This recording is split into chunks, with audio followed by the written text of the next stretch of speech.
नमस्कार फ्रेंड्स, आप देख रहे हैं वत्स वाच और मैं हूं मुकेश वत्स। ग्रहण का सीजन चल रहा है और 5 मई के दिन एक चंद्र ग्रहण लगने जा रहा है। क्या इस चंद्र ग्रहण से डरना चाहिए? क्या ये वाकई में चंद्र ग्रहण की श्रेणी में आता भी है?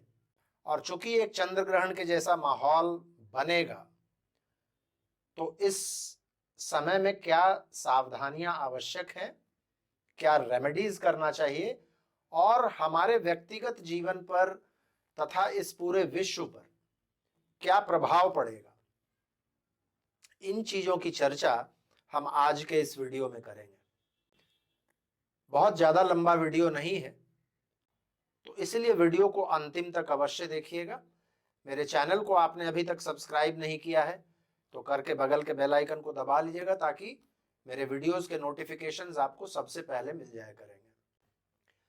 फ्रेंड्स, 5 मई की रात करीब 8:45 बजे 8:44 पर एक चंद्र ग्रहण लगेगा।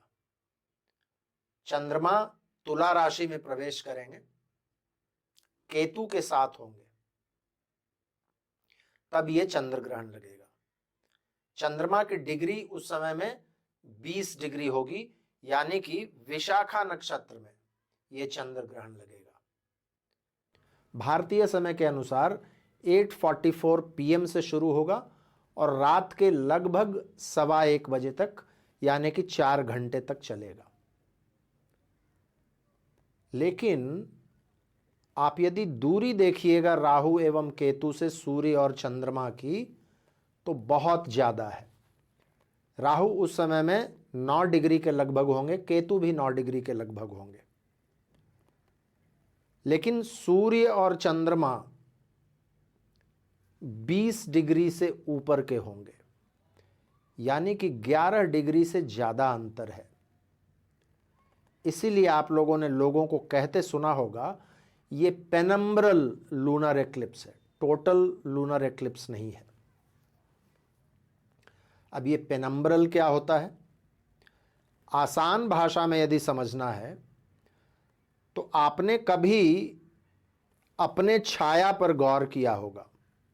आप जब धूप में निकलते हैं तो आपका जो छाया जमीन पर पड़ता है, उसमें देखिएगा छाया के बीचों बीच वाला जो एरिया होता है वो बहुत गहरा होता है, और जैसे जैसे आप उसके बाहर के साइड में जाते जाते हैं वो बहुत मध्यम होता चला जाता है।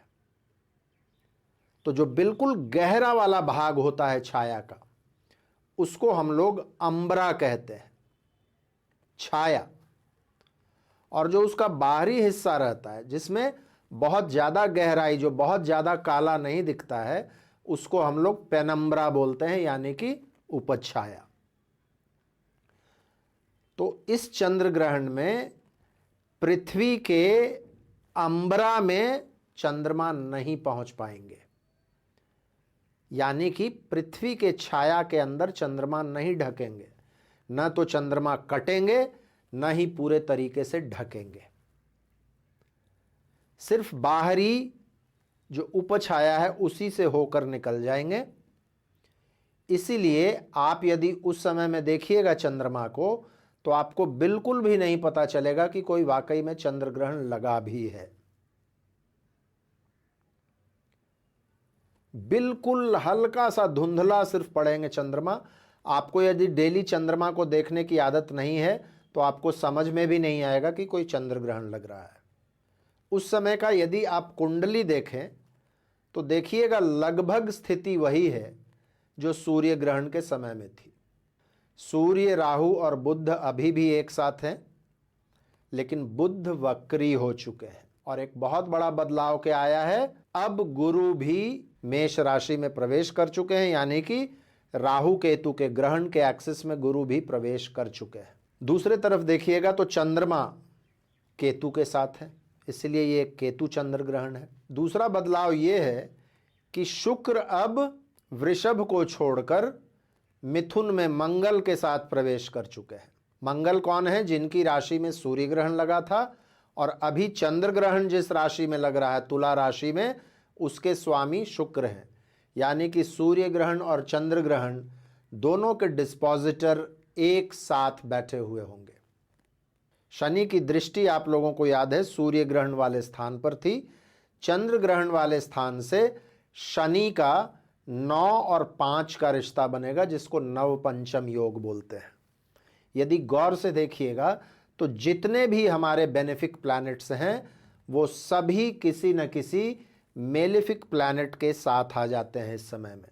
शुक्र मंगल के साथ, चंद्रमा केतु के साथ, बुध एवं बृहस्पति राहु के साथ। बुध की स्थिति तो बहुत अच्छी नहीं है ग्रहण के समय में, वो वक्री रहेंगे और सूर्य और राहु के बीच में बिल्कुल सैंडविच्ड रहेंगे और राहु की तरफ वो बढ़ते हुए होंगे। अब इसके मतलब क्या निकलते हैं? देखिए, गुरु अब राहु केतु एक्सिस में आ गए हैं, सूर्य अभी भी वही है, राहु के डिस्पोजिटर मंगल हैं, केतु के डिस्पोजिटर शुक्र हैं। डिसेप्शंस यानी कि धोखा और सीक्रेटिवनेस यानी कि गोपनीयता, ये दोनों अभी भी यथावत बरकरार हैं, जिस तरीके से सूर्य ग्रहण की कुंडली को देखने से लग रहा था। और ये ग्रहण भी लग रहा है विशाखा के पहले पद में। विशाखा का पहला पद वैसे भी मेष नवांश में आता है, जो कि इंपल्सिवनेस देता है, attraction towards the opposite sex देता है। इस पद में पैशन बहुत होता है, प्रेम नहीं होता है। मंगल और शुक्र के साथ में आने से पैशन वैसे ही बढ़ा हुआ रहेगा। तो इस समय में अपने सेक्सुअल एटीट्यूड को थोड़ा सा कंट्रोल में रखना आवश्यक है। वैसे भी तुला राशि में ग्रहण लग रहा है। तुला राशि काल पुरुष कुंडली का 7th हाउस है, जो रिलेशनशिप्स, सेक्सुअलिटी, इन सभी चीज़ों को रिप्रेजेंट करता है और हमारे कहीं ना कहीं समाज में स्टैंडिंग को भी रिप्रेजेंट करता है। यदि अपनी सेक्सुअलिटी को आप कंट्रोल में नहीं रखेंगे तो बदनामियां हो सकती हैं। विशाखा नक्षत्र फ्रेंड्स वैसे भी कन्फ्यूजन का नक्षत्र है। विशाखा आप देखिएगा तो है तो जुपिटर का नक्षत्र, तो इसमें विजडम होना चाहिए था, ज्ञान होना चाहिए था, लेकिन नहीं, विशाखा में एक द्वंद्व की स्थिति रहती है। ये एक ड्यूअल किस्म का नक्षत्र है। इसको आप देखिएगा तो ये बहुत शार्प भी है और बहुत ज़्यादा सॉफ्ट भी है। आप देखिएगा तो ये सात्विक नक्षत्र के कैटेगरी में आता है, लेकिन इसके गण को देखिएगा तो ये राक्षस गण है। आप इसके देवता को भी देखिएगा तो आपको ये बात समझ में आ जाएगा। इंद्राग्नि कहा जाता है। इंद्र एक तरफ बारिश के देवता हैं और अग्नि दूसरे तरफ, आप जानते ही हैं, बारिश और अग्नि बिल्कुल दोनों ऑपोजिट्स हैं। विशाखा का सिंबल भी एक फोर्क होता है और इसको आप इस तरीके से समझ सकते हैं, 2 रास्ते हैं, उन रास्तों में से एक रास्ते का चुनाव करना है। आप लोगों ने अपने स्कूल टाइम में रॉबर्ट फ्रॉस्ट की वो कविता शायद पढ़ी होगी, द रोड नॉट टेकन, जिसमें कवि के सामने एक जंगल में 2 रास्ते आते हैं और उसको एक रास्ते का चुनाव करना होता है। तो कहीं ना कहीं विशाखा ऐसे ही द्वंद्व को रिप्रेजेंट करता है। यहां पर आपको हमेशा चुनाव करना होता है। विशाखा नक्षत्र कुछ मामलों में बहुत ज़्यादा अग्रेसिव नक्षत्र भी है। आप लोगों को मालूम होना चाहिए, विशाखा नक्षत्र युद्ध शुरू करने के लिए या युद्ध लड़ने के लिए या वाद विवाद के लिए या किसी भी प्रतियोगिता के शुरू करने के लिए बड़ा ही अच्छा नक्षत्र माना जाता है। लेकिन गुरु का नक्षत्र होते हुए भी शादी विवाह के लिए अच्छा नहीं माना जाता। आप समझ लीजिए ये किस तरीके का नक्षत्र है। यह नक्षत्र एक तरफ शराब के ठेकों को रिप्रेजेंट करता है, जहां शराब बेचा जाता है उसको रिप्रेजेंट करता है, तो दूसरे तरफ रिलीजियस फंडामेंटलिज्म, धर्मांधता को भी रिप्रेजेंट करता है। ये पुलिस और आर्मी को रिप्रेजेंट करता है, तो दूसरे तरफ टेररिज्म को भी रिप्रेजेंट करता है। ये सुंदर एक्ट्रेसेस, मॉडल्स, टीवी की दुनिया, न्यूज़ प्रेजेंटेशन, इन चीज़ों को भी रिप्रेजेंट करता है। और जैसा कि मैंने कहा, ये युद्ध को भी रिप्रेजेंट करता है।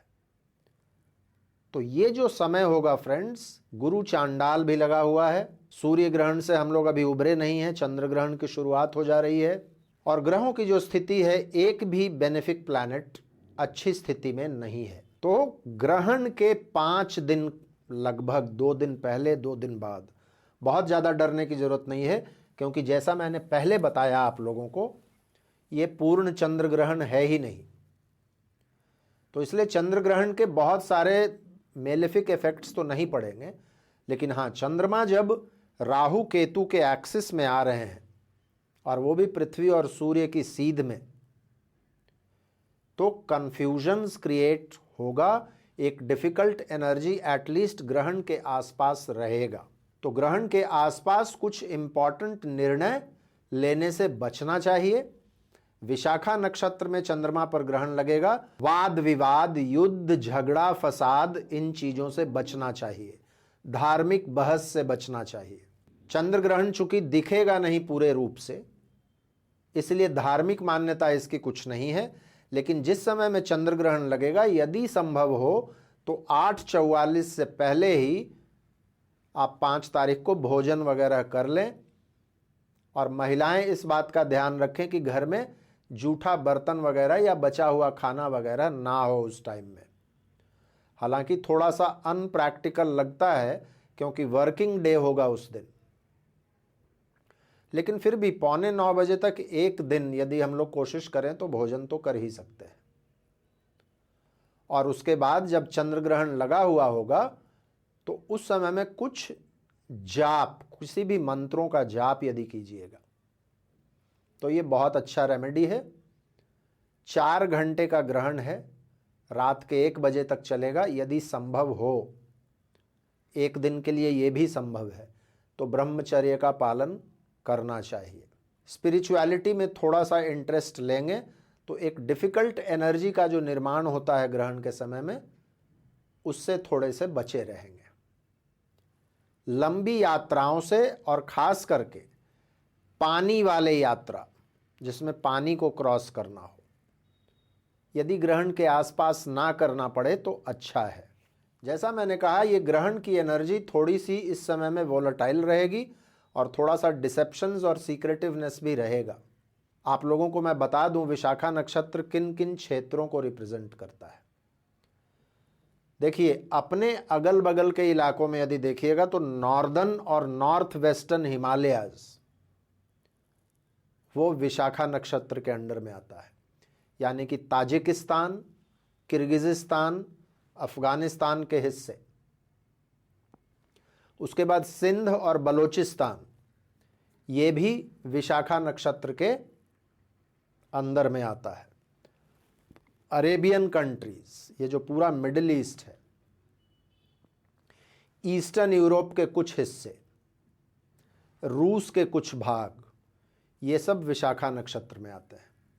और आप देखिएगा तो इसी में से एक क्षेत्र में अभी युद्ध चल रहा है, तो इसका बहुत ज़्यादा ध्यान रखना पड़ेगा। जहाँ जहाँ भी चंद्र ग्रहण दिखेगा, आप लोगों को मैं बता दूं, उत्तर अमेरिका और दक्षिण अमेरिका में चंद्र ग्रहण नहीं दिख रहा है, बाकी लगभग पूरे विश्व में दिख रहा है चंद्र ग्रहण।